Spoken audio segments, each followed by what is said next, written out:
سلمان اکرم راجہ صاحب، کسی سے کمپیریزن تو نہیں کرنا چاہیے، لیکن پاکستان میں کچھ ایسی مینپولیشن جوڈیشل پروسیس کے اندر ہوئی جس کے نتیجے میں، اور اس وقت کی حکومت اور اسٹیبلشمنٹ اور عدلیہ، مجھے لگتا تھا کہ یہ ایک باقاعدہ ٹرائی اینگولر قسم کا ایک ارینجمنٹ تھا جس میں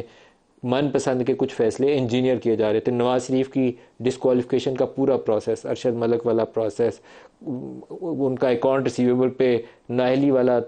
وہ صادق اور امین نہیں رہے، اس کے اوپر تاحیات نااہلی والا پروسیس، آپ کے رانا ثناء اللہ کے اوپر وہ 15 کلو ہیروئن والا پروسیس، حنیف عباسی کے اوپر ایفیڈین کیس میں وہ عمر قید والا پروسیس، یہ سارا ہی کنٹروورشل تھا۔ تو کیا یہ 3-4 سال کے بعد ہم توڑ موڑ کے اسی طریقے سے انجینئر کرتے ہیں پورے پروسیس کو اور اسی کی کنٹینیوشن ہے، یا کبھی اس سے باہر بھی نکل پائیں گے؟ نہیں، میں نے پہلے بھی عرض کیا کہ ہم یہی کرتے چلے آ رہے ہیں، اور 76 سال سے یہی کچھ ہو رہا ہے کہ عدالتی عمل جو ہے وہ ایک طرح سے ملوث ہو جاتا ہے جو بالادست طبقے اسٹیبلشمنٹ کی خواہش ہوتی ہے، اور یہ بدقسمتی ہے ہماری۔ ہر دور میں ہمیں نظر آتا ہے کہ پوری عدالت نہیں تو اس عدالت میں کچھ ان کو مل جاتے ہیں لوگ جو ان کا ساتھ دیتے ہیں، اور اس نوعیت کے فیصلے جو ہیں وہ برپا کیے جاتے ہیں۔ میں کہوں گا عمل چل رہا ہے، اور اس کے خلاف دیکھیں ایک ہی طریقہ ہے مزاحمت کا کہ ہم ان فیصلوں کو برا کہیں، ان فیصلوں کے خلاف قانونی جنگ بھی لڑیں اور سیاسی جنگ بھی لڑیں، اور صحافتی سطح پہ بھی ہم ان فیصلوں کو، اس عمل کو برا کہیں۔ وہ عمل آپ سر انجام دیتے ہیں اپنی جگہ، ہم عدالت میں بات کرتے ہیں، سیاست کے جو کھلاڑی ہیں وہ سیاست میں بات کرتے ہیں۔ تو معاشرے میں مزاحمت جبر کے خلاف اسی طرح پیدا ہوتی ہے کہ جو جہاں کھڑا ہے وہ دست قاتل کو جھٹک دے۔ تو اگر ہم یہ نہیں کرتے، ہم دبک کے بیٹھ جاتے ہیں، ہم خوفزدہ ہو جاتے ہیں، ہم جو جابر ہے اس کے ہم نوا بن جاتے ہیں، تو جبر کو گہرائی ملتی ہے۔ تو جبر کے خلاف کھڑا ہونا تو ہمارے ہاں حدیث بھی ہے، یہ ہمارے ایک طرح سے ایمان کا تقاضا بھی ہے، لیکن اس کو سر انجام ہم کم ہی دیتے ہیں اس تقاضے کو۔ اچھا راجہ صاحب، وہ آپ نے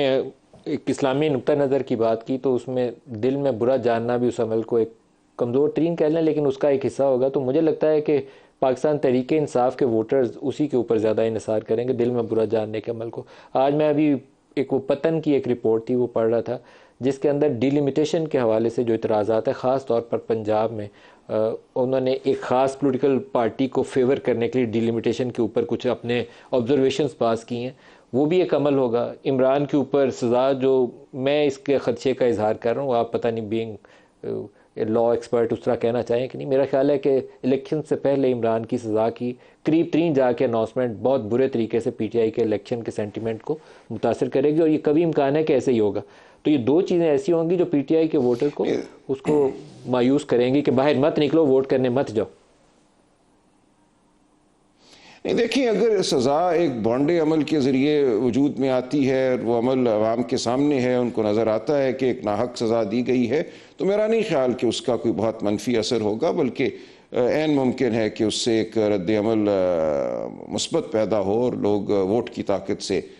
چیزوں کو بدلنے کی کوشش کریں۔ کچھ کہنا مشکل ہے اس وقت، لہٰذا کوئی مفروضہ بھی قائم کرنے کی ہمیں ضرورت نہیں ہے۔ دونوں طرح کے ریاکشن جو ہیں، رد عمل جو ہیں، وہ سامنے آ سکتے ہیں۔ جب وقت آئے گا تو ہم دیکھیں گے کیا ہوتا ہے۔